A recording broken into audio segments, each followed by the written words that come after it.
Les recherches scientifiques menées dans les années 90 par l'anthropologue français Claude Perrault ont laissé des traces anthropologiques.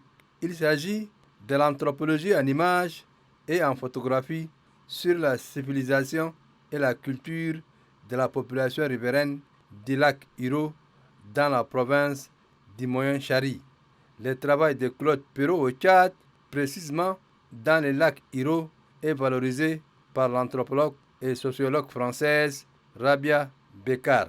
C'est ainsi qu'elle a écrit un livre intitulé Un jésuite anthropologue au lac Iro, Tchad.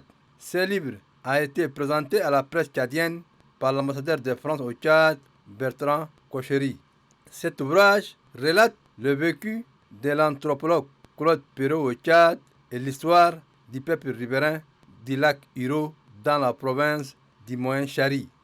C'est d'avoir voulu aller jusqu'au bout d'une aventure humaine avec une communauté du Tchad.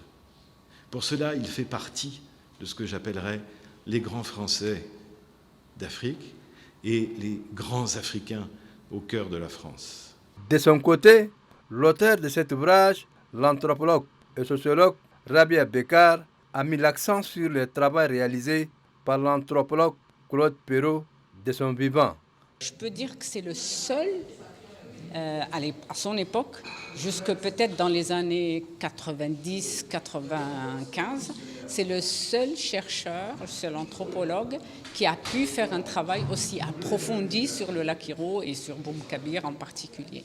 Au terme de cette exposition, l'assistance a eu droit à la projection d'un film de Claude Perrault relatant l'histoire de la population riveraine du lac Iro.